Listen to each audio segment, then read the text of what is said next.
everyone who have joined us for the webinar today.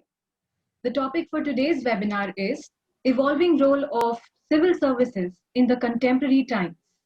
We have with us Mr. Vivek Atray, our guest speaker for the webinar. But before we proceed with it, let me brief you all with some guidelines. Number one, the participants are requested to keep themselves on mute until asked to unmute. As soon as our guest speaker finishes, only then the participants can put their questions in the chat box. Further, they will ask their questions only by asking and unmuting themselves. I now invite Dr. Rupinder Oberoi, Staff Advisor, La Politique, to please welcome our chief guest. So hi everybody, good morning to all, and welcome Mr. Vivek Atray, the faculty of KMC and the students of the Department of Political Science, Kirori Mal College. Welcome to the webinar, which is organized by the La Politique. This webinar, I think, is very, very significant because we're going to talk about a very important topic. So, it's indeed a great privilege and pleasure to have you, Mr. Vivek Atray, among us this morning to have this conversation on evolving role of civil services in the contemporary times. And I think it is actually coming from a person who has been in the civil services in the capacity of IS officer for nearly 25 years. So he has this in-depth understanding of the working and the structures or the pitfalls of the bureaucracy itself. So we're going to enjoy the conversation. We are looking forward to this very engaging and enlightening conversation, which we are going to have in next 1 hour. This topic is also of special interest to our students, Mr. Atray, because our students really, particularly from the Department of Political Science, aspire for civil services. I think UPSC is one thing which many students, when I have a conversation with them, they say they want to apply for it and go for it. And they sit for the UPSC exams, and also within the political science course structure, we have this 2 important papers on public administration in India and another one on policy sciences. So we really are within our classrooms, deliberate, have a dialogue about the profession, about the role and responsibility it actually entails. It is also very interesting because we do this kind of theoretical underpinning within our course structure to understand the history and the evolution of the bureaucracy, also the ethos of bureaucracy. And within that, Max Weber, one of the famous German sociologists, wrote this very seminal work, which sort of typically characterizes the role of the bureaucracy and why bureaucracy is kind of a backbone to the government, the legislative arm of the government. And he talks about this ideal bureaucratic abstract construct, which he labels it as an ideal bureaucracy, but he lays down this concept of rational legal systems. And in his very, very famous book, the title of the book is The Protestant Ethics and the Spirit of Capitalism. He links the rise of capitalism with the rise of Protestantism. He, in fact, goes on to say that bureaucracy and the rise of Protestant ethics were the central tenets for the rise of this capitalist mode of production which emerged in the 17th century. So that's a very, very interesting and deep study coming from Max Weber. But I must tell you that Weber was very, very cognizant of the shortfalls, of the limitations of the bureaucracy itself. He talks of this inbuilt fallouts of bureaucracy, that is rigidity, the red tapeism, the tardiness, the bureaucratic steel frame, and of course the susceptibility of the bureaucracy to self-aggrandize themselves, and this thick nexus with the political arm of the government. So these kind of deep studies as a student of political science we have done. And another remarkable quote that comes to my mind is of Karl Marx, again, a critique of bureaucracy and always skeptical about bureaucracy. He said that bureaucracy is about secrecy, it's about mystery, it's preserved inwardly by this means of hierarchy, and externally it works like a closed corporation where the citizens who have to be well aware or participant in the process of delivery of the government services or public services are actually not aware of the nitty-gritties of the functioning of bureaucracy itself. And Frederick Riggs, in 1967, wrote a fantastic book which he titled as The Prismatic Society. He takes a kind of an opposite view from Max Weber and says that actually bureaucracy is not an ideal typical system, but rather it is embedded in the larger social, economic, cultural milieu. And he's giving this ecological perspective of public administration or civil services.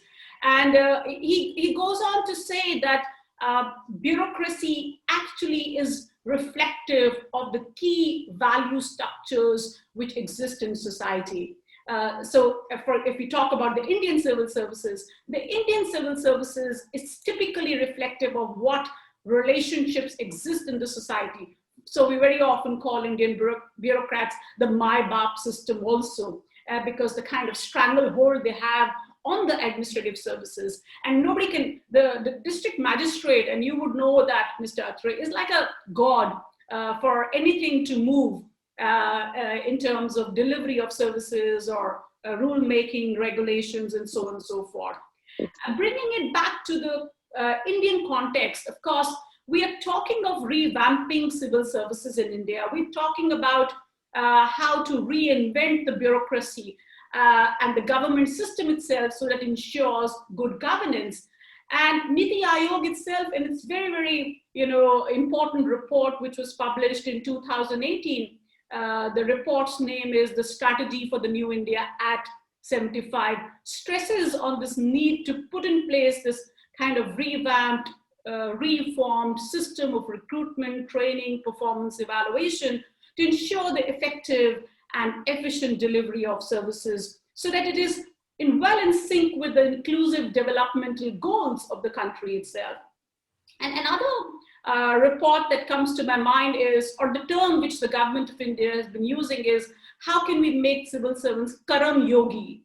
And basically it means that training the civil servants to be more creative, constructive, engaging, imaginative, innovative, sort of proactive, progressive, energetic, transparent, very, very important, and also technologically enabled, technologically savvy, and well synced with the global goals. And also the empathetic approach, which we often find missing in the bureaucracy itself.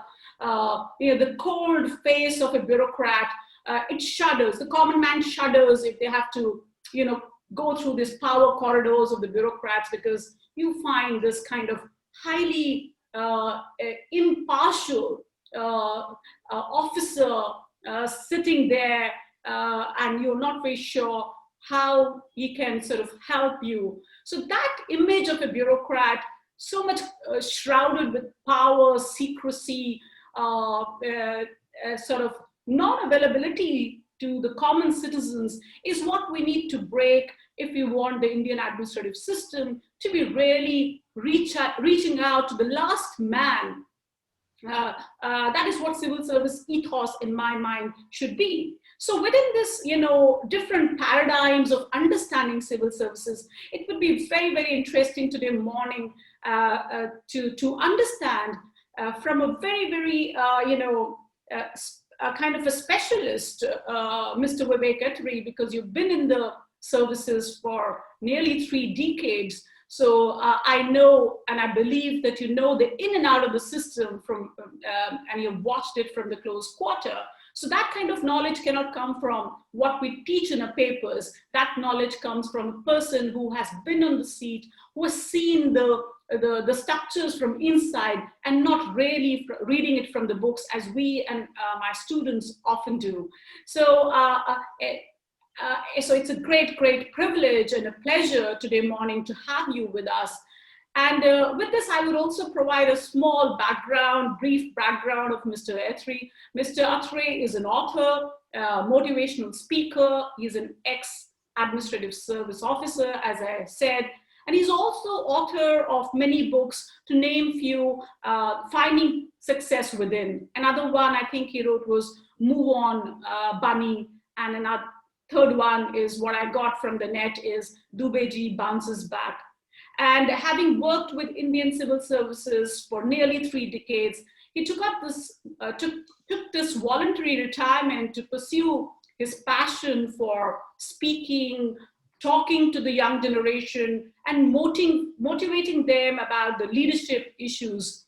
He has talked, you can actually visit his TED Talk, which is very relevant to young students like you, because he talks about how to be emotionally intelligent, how to be a global citizen, how to have this synchronization of being simple and humble and yet having a superb life. So with this, on behalf of La Politique, the Department of Political Science, Kirori Mal College, University of Delhi, I offer a warm welcome to you, Mr. Atray. Over to you. Thank you so much, Rupinder. It's a lovely morning. It's bright and sunny in Chandigarh, where I am. And nice to hear from you and the young students.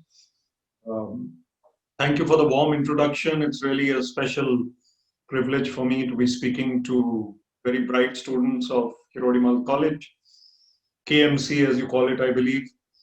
And Rupinder, I think your introduction is very much relevant, set the context, very professorial also with all the right inputs. I think you gave a very good background on what we are discussing today. I could not have done this introduction. I'm glad I'm the speaker and not the person introducing the speaker. So thank you very much for that. So all the students who I can see and those who I can't see, I can only see your names. Welcome to this session. And I'm glad that we have touched 50 participants, which is a very good number, because I feel that this kind of interaction is the best, even online. So I will expect a lot of questions from you after I finish speaking, and I won't speak for very long, just for very long. So don't worry about that. Hopefully I should have more space for questions. So in about 35 to 40 minutes, I will stop and ask you to ask me. Let's jump straight to the topic. I just want to clarify that I did start my career with the Haryana Civil Service, and then I was elevated to the IAS. You may be aware or you may not be aware that 1/3 of the posts in the IAS or IPS, they are filled up from promotion from the state civil service or the state police service. So 2/3 of all the IAS officers in the country come from the UPSC exam, and the direct exam, the 1/3 of them come from the promotion from the state civil service or even non-state civil service officers sometimes. So it is, however, a good mix, and I had the best of both worlds since I was able to stay in my own state and region. I was in Haryana mostly, Chandigarh, where I belong to, and many people, they come into the IAS and they spend their whole lives in unfamiliar territory like Assam or Odisha, and they belong to Delhi. So it's all it's all evens out in the long run, and which is very good also, because the civil services. This is the first point that I'd like to make today. Basically, the civil services consists of people who are from all quarters of India, all backgrounds, all mindsets, all cultures, all traditions, all educational qualifications, and that's what makes it so diverse. And in a country like India, for somebody in the heart of Punjab to meet an SDM who's from Tamil Nadu or Kerala or Andhra Pradesh or Karnataka, and who barely speaks Hindi and hardly Punjabi, and the Sarpanch from Punjab comes into his office, and the SDM Sahab is sitting there, and his name is something like Venkateshwaran or Umashankar, and very bright, very intelligent. How that rapport takes place between that Sarpanch from a Punjab village and a gentleman from the south of India or vice versa. A Sikh gentleman from Amritsar who goes to Karnataka or Tamil Nadu cadre and sits in the office in a remote subdivision of a remote district of a state like that is going to be facing the same cross-cultural challenge. So the first thing that the civil services has to imbibe and has imbibed to a great extent in India is this cross-cultural diversity. In a country like Finland or New Zealand or England even, and even bigger countries at times, even in the US, you will hardly find this kind of diversity at any time. Now, coming to the modern day challenge, how is the civil service going to evolve? What's it looking like for the next 10 to 20 to 30 to 40 years? And what are the challenges that we face today? So let me start with a story. My story is about me sitting in the office of the SDM Kalka. Kalka is a town on the way to the Himalayas, as you know. Perhaps you go to Shimla, you stop at Kalka. And Kalka is the last subdivision of the state of Haryana. I was a young 24, 25-year-old, and I was sitting there in my office as an SDM. And in walks somebody who was obviously exasperated by the system. That means he was sick of the system. And he comes in and he says, "Sir, Sahab, ye kaam mera nahi hua hai, 15 saal ho gaye." So he's been knocking the doors of the government offices for 15 years. He has met all my predecessors, all the SDMs. And doubtless, if I had not done his work, then he would have met another 10 or 15 SDMs after I left. But fortunately, the man's work was not that difficult. It was something to do with his land record correction. And land is a very important quantity or commodity in India. So in any part of the world. So this man was very keen that his land record be corrected in the government records. In the Jamabandi, or if you know these documents, these are the revenue documents of the land. Jamabandi, Girdavari, and there's something called mutation or intakal, which means that you have sold the land or bought the land. So in rural India, in North India, you'll find these terminologies used. So he wanted his Jamabandi to be corrected. Now it was a big deal, but not such a big deal that it would take 15 years. So I am talking to this person, listening to him, and I tell the Tehsildar that you must do this. He comes back after 1 month, and the Tehsildar has gotten busy, I have gotten busy, and we forgot about it, and it didn't happen. So I had to sit down with the Tehsildar next time he came, and I got it done. The amount of satisfaction and the amount of blessings even that a civil services officer receives when something like that happens, because this man's face was a joy to see after that. 15 years of knocking the door, as Rupinder said, you know, the DC is almost the god of the district. Well, the SDM is almost the god of that subdivision. He's at the cutting edge and he knows exactly, or he has the power to make a difference to the lives of the people in that subdivision. So a man like that, for him, that SDM is actually the Maiba. And he's got all the power to help him in any way. And if an SDM who's come from IIT Bombay or from KMC Delhi or anywhere, who's a brilliant student, qualified for the IAS, finally reaches the SDM office and becomes an SDM somewhere, because that's the first posting of an IAS officer. And if he doesn't have that empathy, or she doesn't have that empathy for the people of India and for that village or villagers who come and meet him or her, then all that education is of no use. So one quality which will continue to prosper or should continue to be prevalent in all the civil services officers is that empathy for the common man. That cannot change. We may evolve with the times. Civil services will change in many ways and is changing in many ways. But empathy for the common man is something which cannot change, cannot afford to change. India is full of, if I may say so, common people. And there are only a few who are what we call the sifarshis or the the powerful or the landed or the rich and famous and popular who will come and get their work done in a jiffy. So an IAS officer who has a personal, let's say, form to fill up and deposit in a passport office or any other office, I know for a fact, and you would know it also, that 99% of the time you just call up the officer, I'm coming for my personal work, and you'll probably be free in 3.5 minutes from there. 3.5 minutes or maybe 4.5 minutes. So that power, that cloud which comes with position, makes things move much more easily than the normal, well-oiled, so to say, machine. Now let's talk about the present system for a few more minutes before I come to the evolution. When is the first point of contact of an 18-year-old or a 19-year-old or a 16-year-old even with the government? The first point of contact is that driving license. If a learner's license is to be built, made, it's about 16 years old, I guess, and that is for a gearless vehicle. You can drive a vehicle without gears at the age of 16 and a vehicle with gears at the age of 18. And get your learner's license made first. Now, what is the civil services doing to make the common person or the individual who comes to get that driving license made or Aadhaar card or whatever it is, how is the civil services making the life of that boy or girl more comfortable?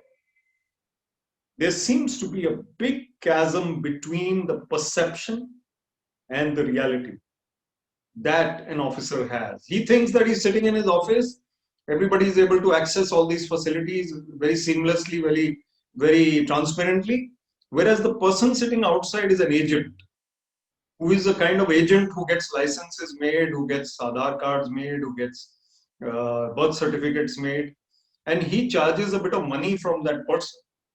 And that agent is a private person sitting outside. There is a very unique term. There's something known as Vasika Navis. I wonder if you heard of that. These are all Urdu terms which are used in North India. Vasika Navis, I think, is something like a document writer.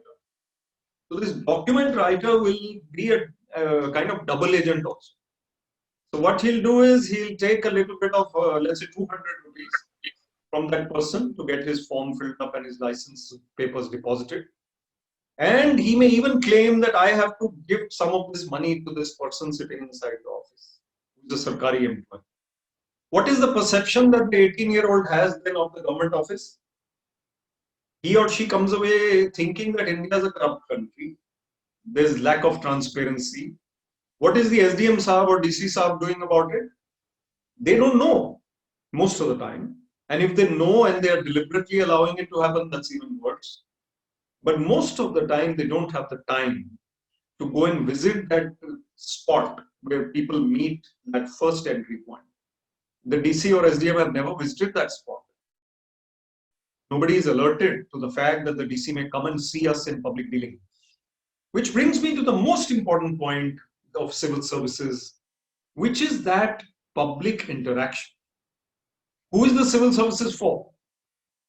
It is for the public of India or the public of whichever country it is for. Now, the civil services does not really get public dealing or public interaction skills, training at all, very little.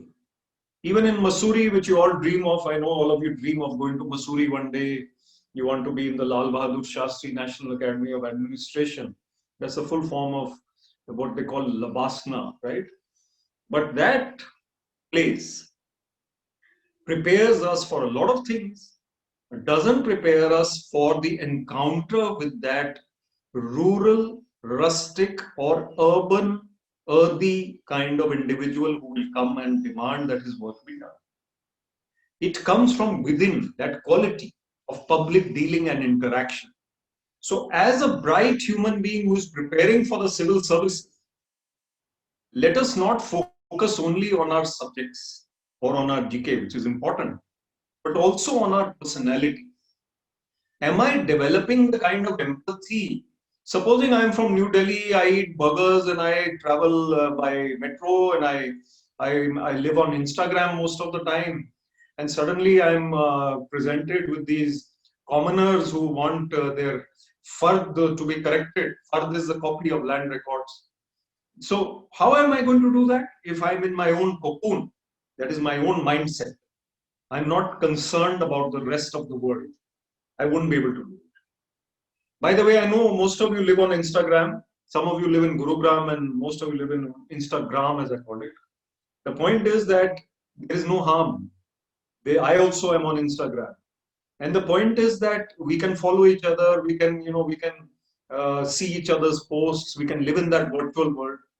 But the real world out there is still full of pain and tragedy and difficulty, which the civil services has to resolve.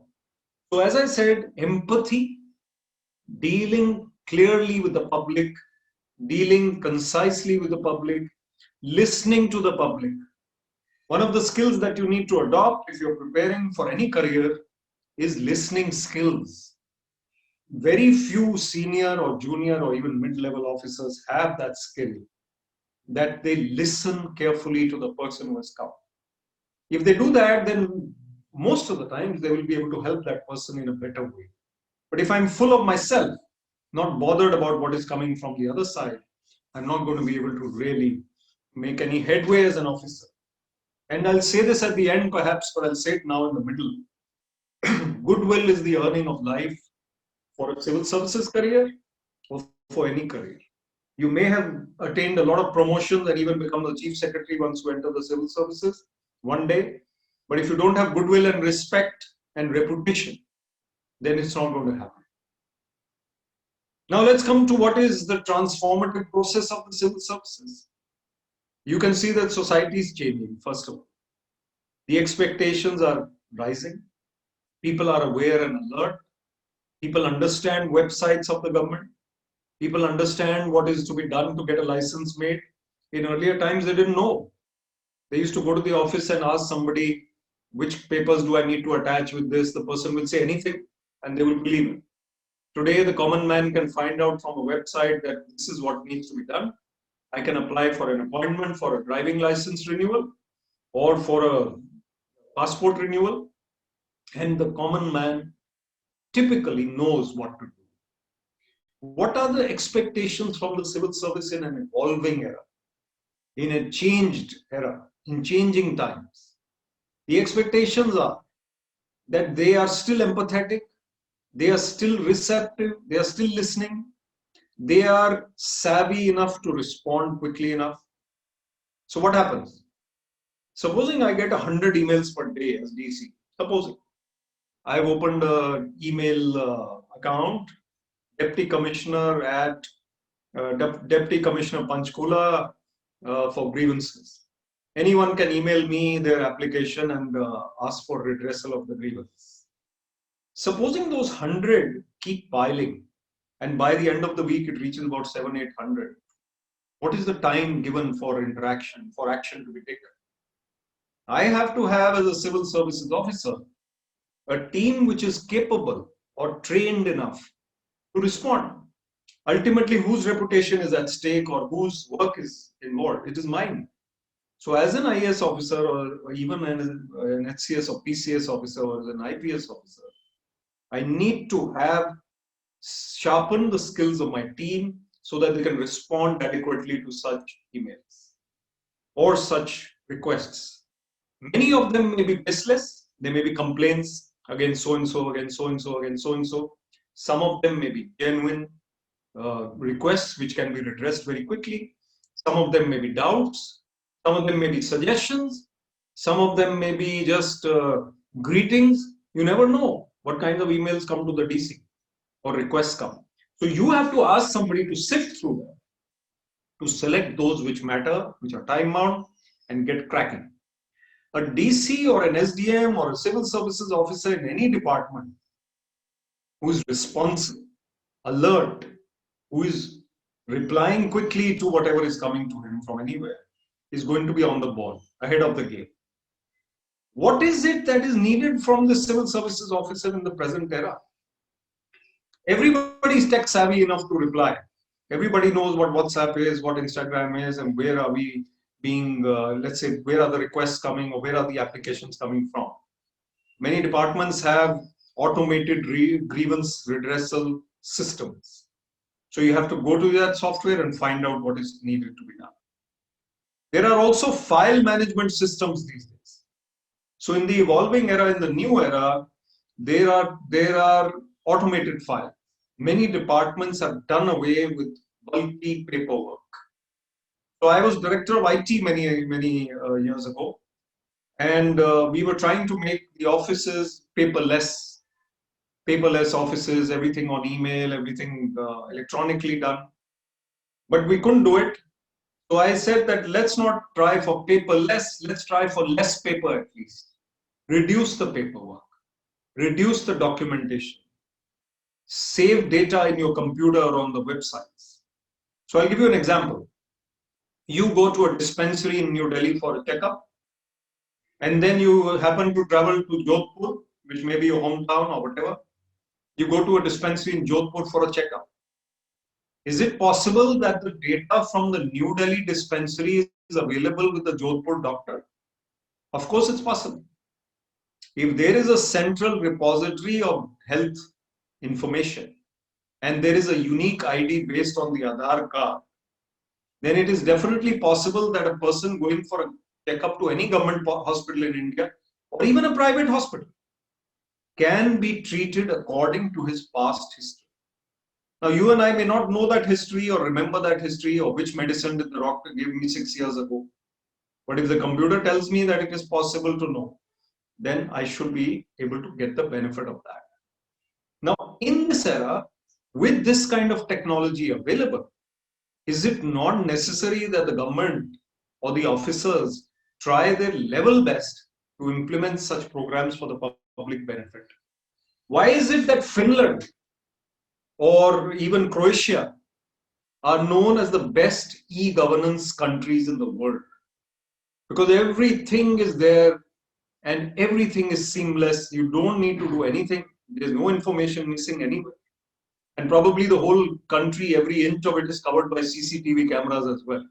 Maybe too much of automation and too much of watching. But in India, we can at least make a headway to reach somewhere where technology can at least identify people and help them in whatever way is possible. I think Aadhaar card is a great movement or a great experiment or a great development in that regard. But officers who are not taking care to make sure that the common man is benefiting from the advantages of technology in this era are not doing justice to their jobs. There are websites even today, and there is a very sweet organization. I call it sweet because some of you may have known of it, because they're very dedicated people, but they're not that worldly smart. And that's called NIC. NIC is called National Informatics Center. NIC will automate each department in the country. That's the job. Now, some departments are way ahead of others. It depends on the individual at the helm. The civil services officer at the helm, who is seeing to it that his department is automated to the benefit of the public. Another one who is not doing enough about it and his department is still giving old information. Supposing, I'll give you a funny one here, a little humor is also required. I'd gone one day to a cafe in America because I was visiting my relatives, my family was with me. We went to an Indian cafe because 1 week later we wanted to have Indian food. As you know, you can't go on eating burgers and pizzas and bagels and all for all the time. We went to an Indian cafe and the guy had put a rate list on the board. $1, $2, whatever. और जैसे India में दिल्ली में चेपी लगी होती है ना, उसके ऊपर भी चेपी लगी थी, $2.5. So the same we felt at home over there. The music was Bollywood, the chai was masala chai, the chepi was on the board. It was not like New Jersey, it was like India. But if I can make sure that my fees, my charges, my rules are updated regularly on the website without doing any chepi work, then the public would at least know the latest which is to be done by them. What is civil services supposed to do? It is supposed to serve. Ultimately, it is not about the red light on the car, which is gone, by the way. The Supreme Court has said that no more red lights. So what is a civil services officer aspiring for in the service? If not that red light wali car. He can aspire to be known as someone who is really dedicated to public service. That is the aim of the civil service. Ultimately, you will retire one day. Everyone will retire one day, even those who have not yet started their career, your students. You will also retire one day. Will you be known as someone who did his or her best to make an impact in the civil services? Let me come to the next point. The next point is the infusion of media and social media in our society. How do the civil services officers react to that? What do they do about it? Now, let me tell you, nobody trains IAS, IPS officers to handle the media. And when you reach your office or whichever position you are in, and a TV journalist comes with a camera, आजकल तो phone ही लेके आ जाते हैं. They have a small phone. I am from so and so TV, and here they are. Sir, आपके area में ये हो रहा है. This is the kind of problem in your area. What do you have to say about it? About that poor civil services officer, Mem Saab or Sahab, has to give a bite. Bite means B-Y-T-E, bite, which means that I have to basically say something. And this bite is given by an untrained officer. Nobody's trained him or her, unfortunately. So in the forthcoming years of civil service, the officers need to be trained to talk to the media. Because this person will come. Sir, आपके यहाँ तो ऐसे हो रहा है. आप तो बहुत गलत order pass किया आपने. He will provoke the officer. And the officer concerned has to not be provoked, has to keep his cool, has to maintain his emotional intelligence or her emotional intelligence in the face of pressure. There may be 10 people behind that TV wala who have a vested interest in that matter. But I, as an officer, have to keep cool in front of the camera or even without the camera, so that at all times I'm able to maintain my emotional control. If my emotional quotient is high, if my EQ is high, I will be able to do so. But are we actually checking or evaluating the EQ of people who are entering the civil services? You know the format of the exam, all of you know. Prelims, mains, and interview. The interview is actually known as a personality test, right? It's not called an interview. It is a personality test. So I can see many of you. I can see Krishna, I can see Manisha, I can see Yashasvi, I can see Pooja, Dharmendra, Umang, Shubhankar, right? Any of you go for an interview or a personality test, what is going to be expected of you there?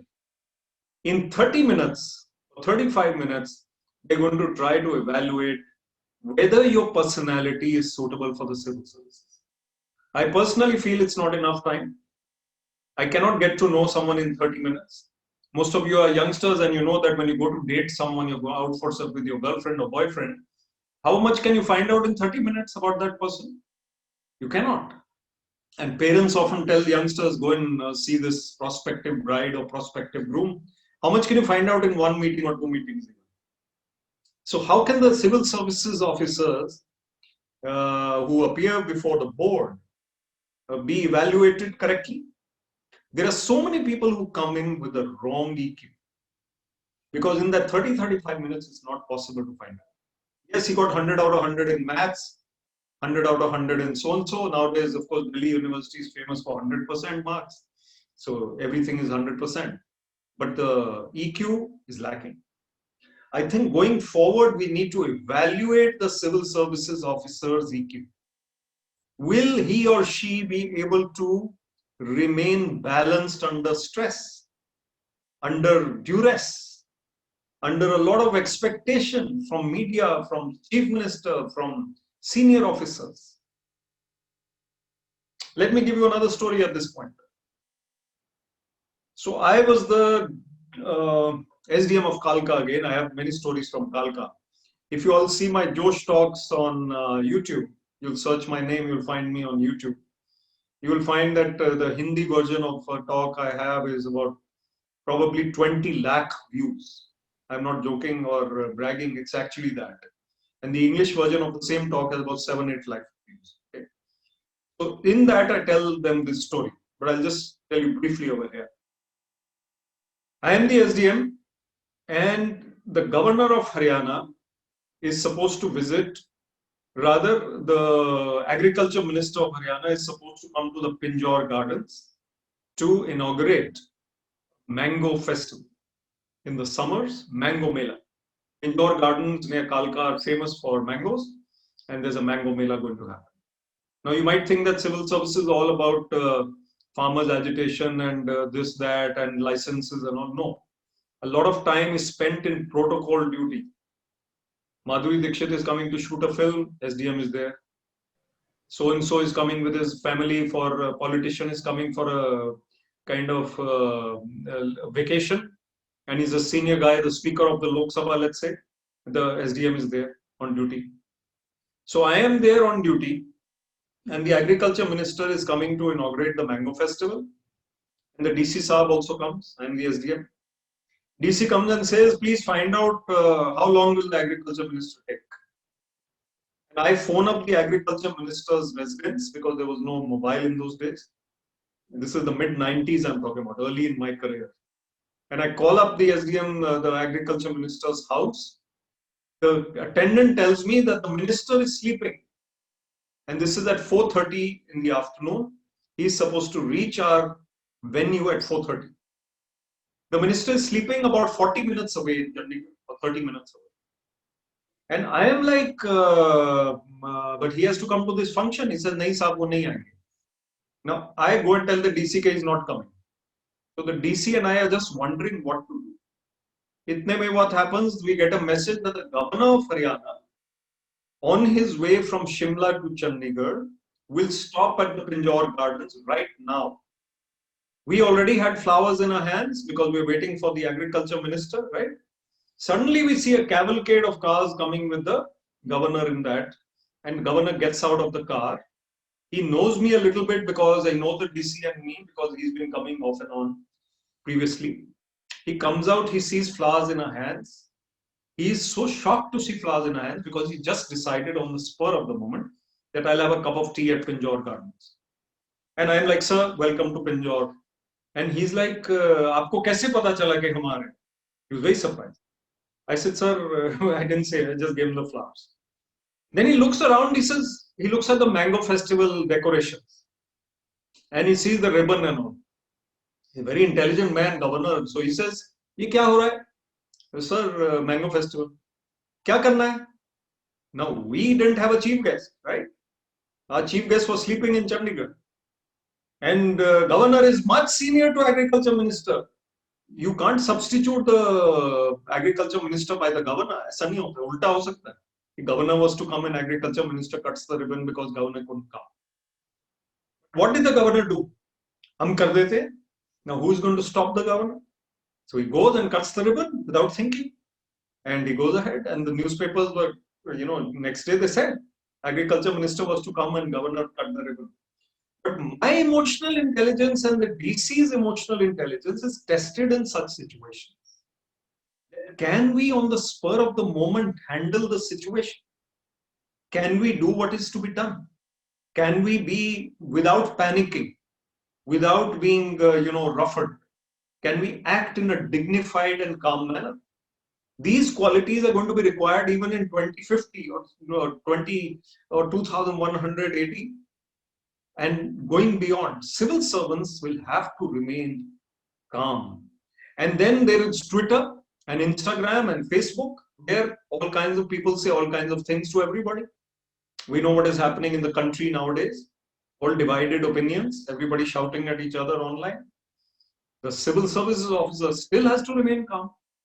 He or she cannot respond to any of those tweets or any direct or indirect messages which are criticizing him.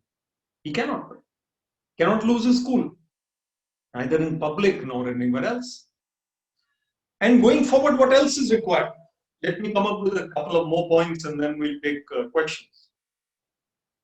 Going forward, what is also required is that civil services officers specialize. They have to be generalists who are also specialists. Now, you would have read in your subject that there are generalists and there are specialists. Generalists are the civil services officers. Specialists are people like the XCN of PWD or the finance officer of a department. They are specialists. But the IAS officers or the civil services officers are supposed to lead the team and be all-rounders, be generalists. However, going forward, once you have done your initial years in the civil service and you've reached, let's say, the deputy commissioner's stage, you will have to specialize in one core area like information technology, agriculture, economy, it could be sports administration.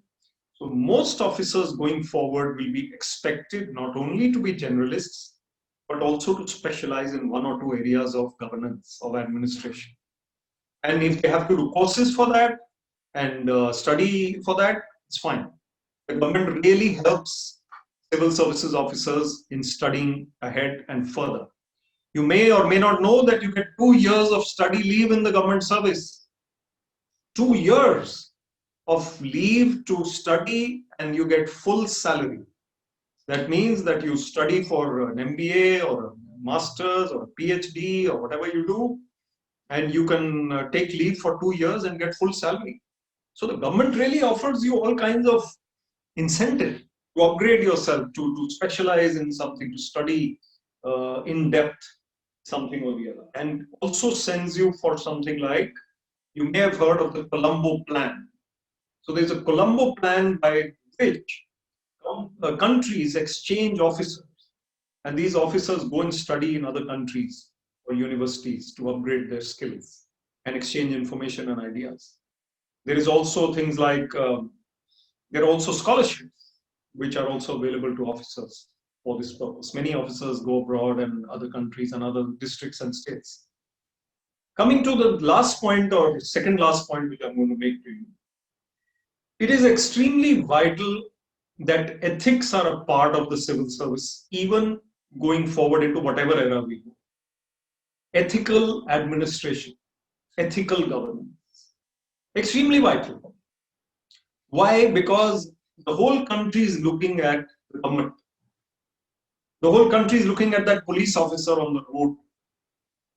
Who is upholding or downgrading the image of the government? The government official. Well, most people can't see the chief minister or the prime minister in action. They can see them when they give a speech, but they don't know how the prime minister is or chief minister is in his office.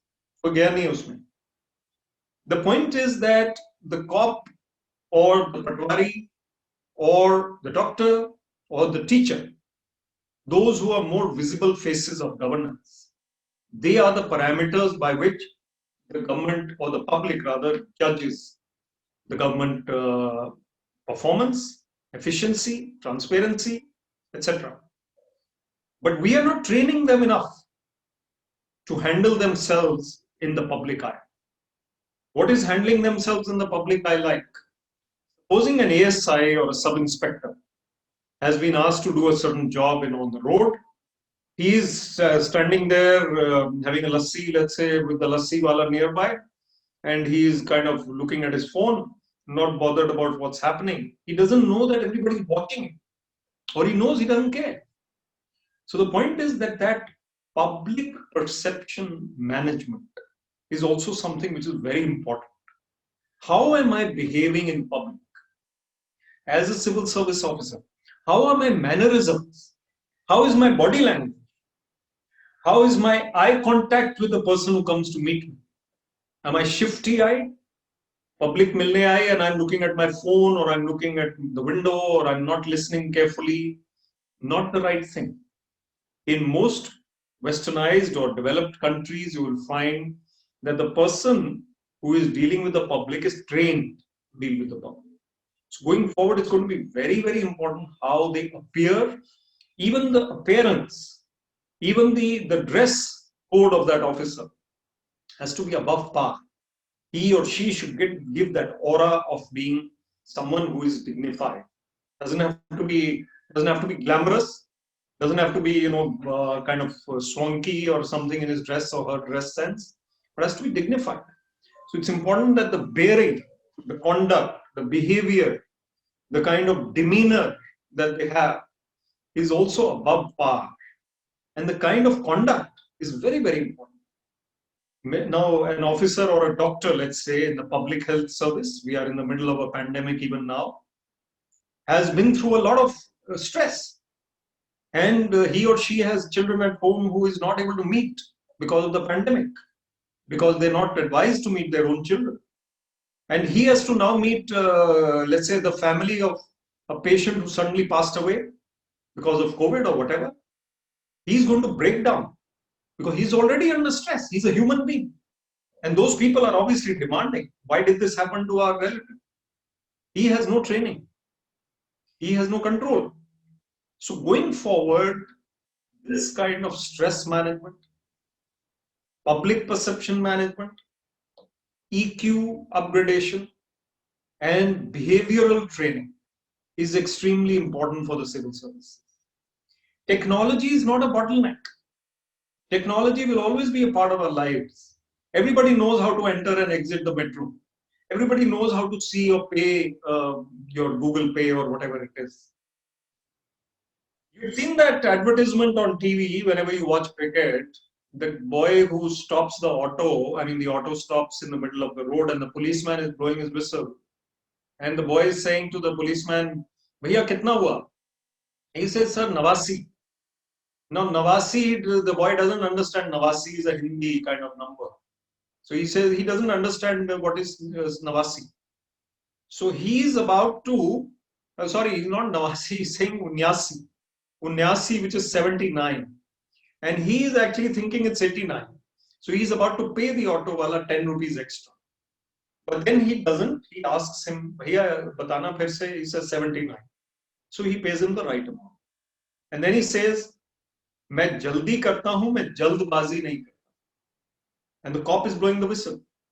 But somebody who can remain calm and dignified at that moment, jaldbazi, or as we say in Hindi or Urdu, habda tabdi, which means that something you do in a frenzy or at a frenetic kind of pace without thinking is always going to lead to the wrong step being taken. And in the civil service or in the police or in the MEA or the foreign service or anywhere, you cannot afford to be someone who is rash, who is unthinking, who is in a hurry all the time. There has to be calmness in that conduct. There also has to be, lastly, and please prepare your questions after this, I'll be happy to take them. Lastly, we have to keep on upgrading our skills. There's a story which I learned. The woodcutter was asked to cut as much wood as he could in the jungle that day. From 10 a.m. to 10 p.m. at night, he would be able to cut wood, and whatever wood he cut was his own, the person told him. And the woodcutter went mad, cutting really, he went absolutely mad, cutting, and driving himself so hard. By 4 o'clock, he was about to collapse. There was a passerby who said, "Why don't you rest a while? Why don't you sharpen your axe? Why don't you relax? And then you'll be able to do more in the next few hours." But this man didn't listen. No, I have to cut more wood. I have to finish this. I have to cut all the wood I can. And by 6 o'clock, he collapses, has to be taken to the hospital.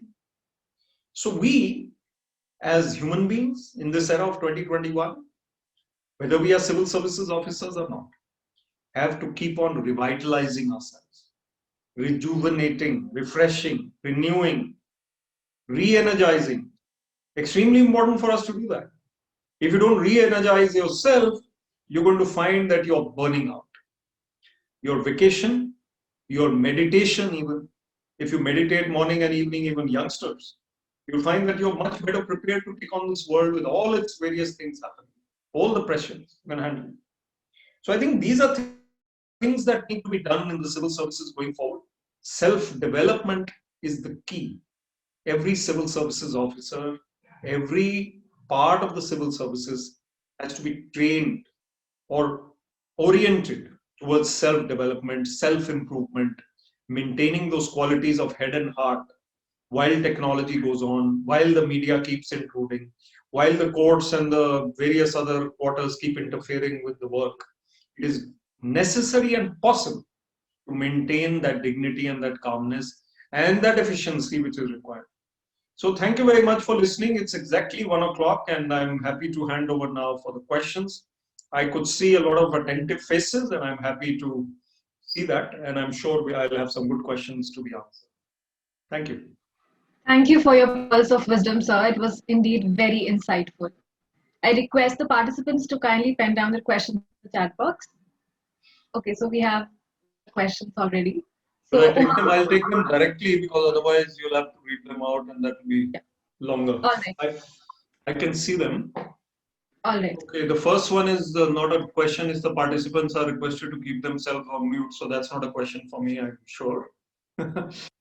Second is civil services are conceived primarily to deliver the core functions of the state, such as maintenance of law and order.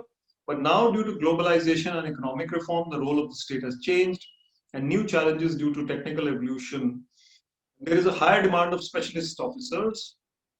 How, according to you? Yes, Umang is asking this very good question. How can this problem? Well, Umang, it's not really a problem. It is basically a roadmap for the future. That it is not law and order or it is not regulation that matters, but development, economic development, globalization, technology enablement.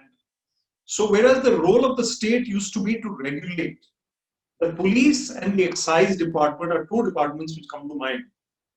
The income tax department, customs department, these are responsible for regulatory functions, controlling functions, enforcement directorate, CBI, etc.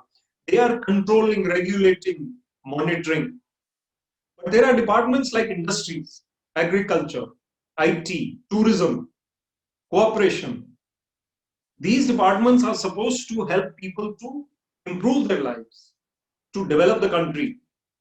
Even engineering departments or national highways or electricity, etc. Services are being provided. So basically what I'm trying to say is that it is possible and necessary for civil servants to be oriented towards developmental mindsets, forward-thinking mindsets. They have to keep sharpening their axe like the woodcutter. They have to keep upgrading their skills.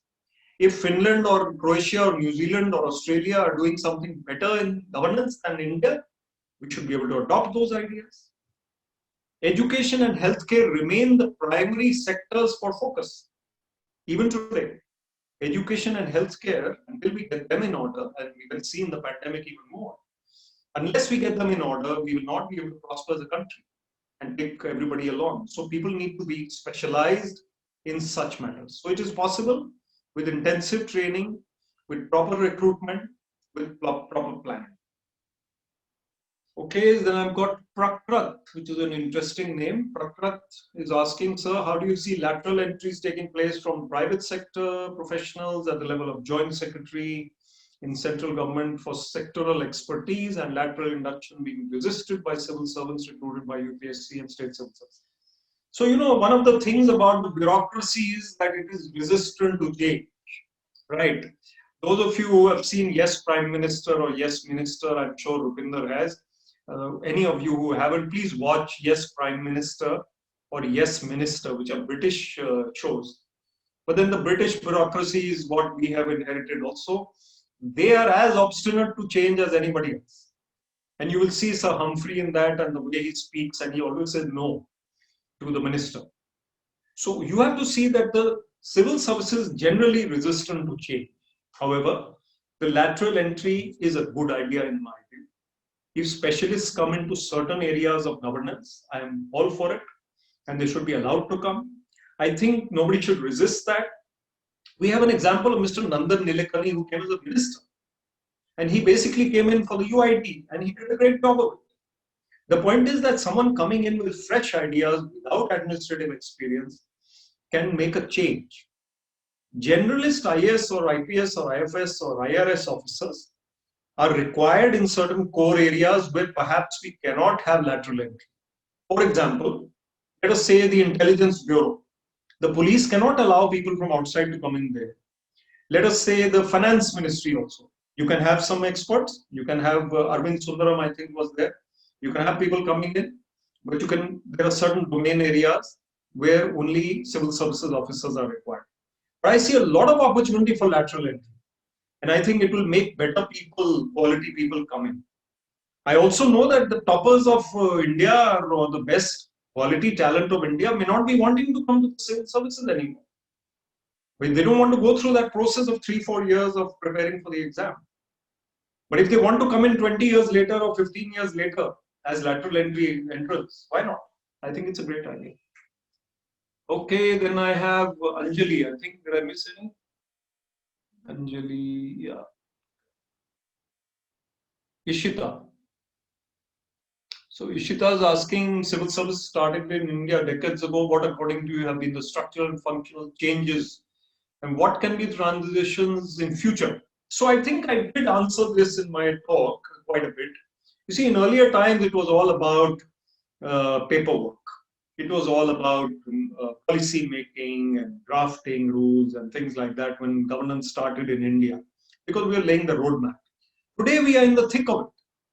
We are planning as well as executing and implementing at the same time. So civil servants have to be dynamic. They have to be receptive to change. They have to be aware and alert as to what's happening in the world around them. So if somebody is posted in tourism, he should be able to make sure that the number of tourist arrivals in India increases rapidly. Singapore has more tourists than their population every year because, of course, it's a small country. But if India can even double or triple or quadruple the number of tourists coming into India, it's going to lead to a great revolution in the economy. So we have to have bureaucrats who are thinking about that forward-looking kind of attitude. Civil servants are required to be dynamic, forward-thinking, and transparent at the same time. Then Anjali, do you think that political interference in the working of civil servants has a negative impact and brings down the efficiency? So Anjali, it's like these two are actually, there's a saying that they are strange bedfellows, right? The politicians and the civil servants have to live with each other. They cannot really divorce each other. It's not possible. So they have to live with each other. They have to somehow get on with each other. And the political pressure will always come. Because the politician has a certain constituency or a certain political mindset, and the officer has to follow the rules. So if you are an officer and you have interference, you can take a stand or you can buckle and comply with what the politician is saying. I think it is much better to take a stand. If you take a stand, if you say, no, I won't do this, this is not possible, sir, madam, then he will say, I will transfer you from here. He says, sir, you can transfer me from here, but I still won't do it. So if you take that stand, nobody is going to, you're not going to lose your job. Your salary will not be deducted. They may trouble you for a while, but they will give up. So if you develop a reputation of that sort, people will stop bothering you after a while. Mendra is asking, what are your views on the rule book bureaucracy? What can be the possible solutions to counter the issue of red tapeism? So that's also a good question. All questions are very good. Rupendra, I must say your students are very bright. Very good questions coming in. Dharmendra, I must say, red tape, I told you the ribbon cutting by the governor. So that was also the red tape. That red tape of ribbon which is there, you cut that red tape to inaugurate something. The point is that the red tape in files is due to the lethargy of the system. It is due to the lethargy of the individuals. And the delays are caused because of that, typically. And sometimes they are caused because of evil designs. I think on the whole, the system works, though it works very slowly. So there was General Jacob, who was the governor of Punjab. And he said, you people in the government, you work at only two speeds. Very slow and stop. According to him, the government works only at two paces, very slow and stop. But I think it's a little better than that. It's probably slow and very slow. So it's not fast, it's slow and very slow. So I think we can hope that things will get better and red tape will reduce with technology coming. Simrat Arora is asking, do you think that COVID-19 pandemic came as an unforeseen challenge for the Indian bureaucracy? How far do you think that India has been successful in handling the pandemic? Yes, Simrat, I think we've done pretty well. You see, it always depends on individuals. The doctor in a remote hospital or in a small town who is handling COVID suddenly, his life or her, the lives of that person has changed. And it is not possible for that person to lead a normal life. But resilient, strong individuals have stood up. They have made sure that India responds well to the pandemic. There are still weak points. India is not an easy country to bottle up, and even mask lagao is not easy. But India has been better than America or many other countries. So I think it's a combination of three things. One is that the system has worked in parts. Definitely it has delivered. Individual officers have done well in parts, not all of them. Secondly, I think it is a little bit of compliance also. A lot of people have worn masks, a lot of people remain inside indoors when it was required, especially, and a lot of people have been prudent while going through this. Although most of India is now out in the open, and it's a time, I guess, where things are changing again. But the third is that our immunity levels are pretty high. It could be BCG, it could be that we eat golgappas every fortnight. You eat golgappas and your immunity will be very high because you know what the golgappa wala puts in the golgappas. I don't want to think about it. But the point is that in Indians' immunity is pretty high. I think that is the third reason. But the civil services has, let's say, done better than expected. Okay, Dipali, should I go on? Another 2-3 questions to go? Okay. Yes. Dipali is saying you're emphasizing the point of EQ to a great extent, but unless and until we ourselves are in the situation of stress, we cannot think that way. So how to mold ourselves to a calm personality and upgrade EQ? Can you please mention some way? Now, Dipali, I'm sure that you're having a smooth life. You order from Swiggy or wo aa jata hai, paneer, capsicum, pizza. But the point is कि कभी-कभी वो देर भी हो जाती होगी, कभी-कभी कोई pencil भी खो जाती होगी आपकी, कभी कोई लाइट भी चली जाती होगी. प्रॉब्लम क्या आती है ना लाइफ में? You can't have a totally smooth life. Whenever that unexpected shock or surprise or setback takes place, you have to test yourself. Am I being moody? Am I being angry? Am I being upset? Am I being restless, irritated? Without reason, am I being irritated? So if I'm being like that, then my EQ is low. So I really need to get into a high IQ, EQ kind of situation in that situation. If you can handle small problems of life, then you'll be able to handle the bigger ones also. Test yourself at times. Test yourself that am I able to remain stress-free despite all the problems, or am I collapsing? That's how it is. Okay, then I'm quickly, I think I'll take only 3 or 4 more. How does it feel to be an IAS officer? Pooja is asking, well, it feels good. I'm not an IAS officer anymore. I resigned and I became a motivational speaker. I do 1 or 2 webinars or seminars every day. It's wonderful even now, but even as an IAS officer, you're still a human being. इंसान ही हो, आप देवता नहीं बन जाते हो, देवी देवता. So remain on the ground. If you get in, you'll be fine. 1 or 2 days you'll feel Indian cricket team में आने वाली feeling है. IAS में आना, it's the same thing. Bollywood में first movie, same thing. So first job anywhere, Infosys or any college, whichever you serve, it's the same thing. Prakrit, I've already answered one question from you, so I'll go to somebody else. Hari Prasad, your journey has inspired 1 million students, I hope so. Your passion for writing has been a marvelous one. So my question to you is that how has the transition to the profession of writing and motivational speaking been different from that of civil service?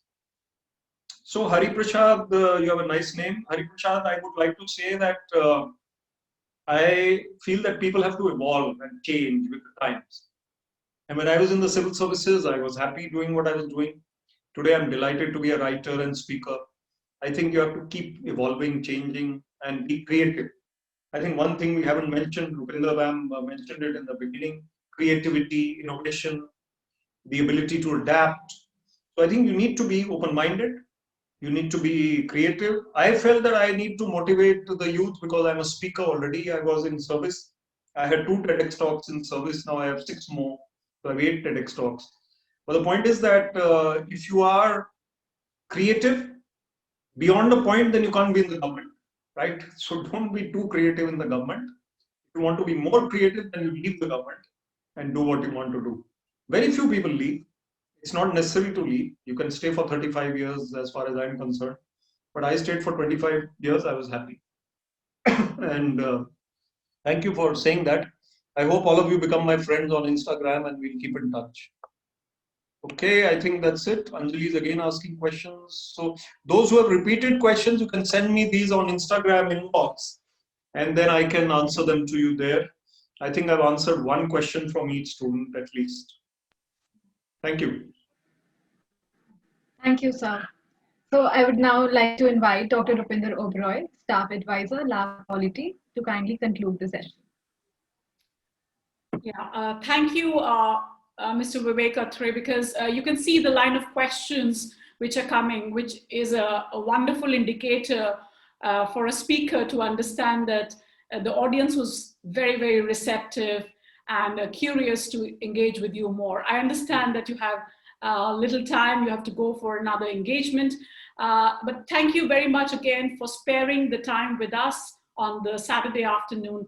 And we all really loved the narrative style of your lecture. In a way, your own episodes, the incidents which you personally experienced as a bureaucrat for 25 years, and how you handled it.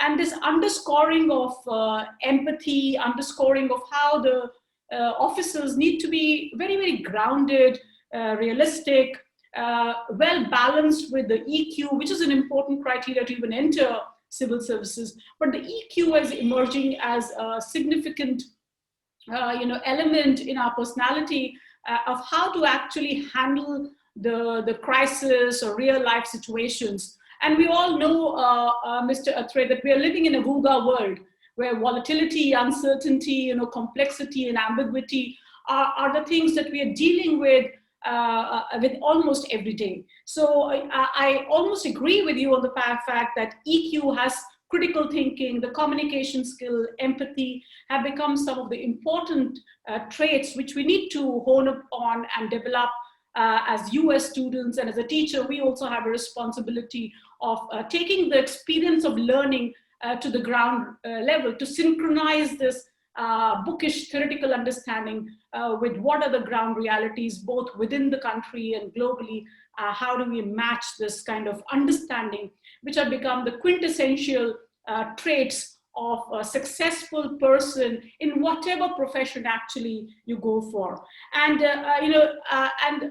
my understanding, I will just sum it up, is the concept of good governance is actually reflective of how the bureaucrats function. The sloganeering of what are the essential traits of good governance gets translated into the reality with this bureaucratic as an implementing arm or the action area of the government. So if the bureaucrats are efficient, bureaucrats are empathetic, efficient and economical, I think the country can well move on to the path of developmental goals. So thank you again, Mr. Vivek Atray, for this wonderful conversation and dialogue which we entered into.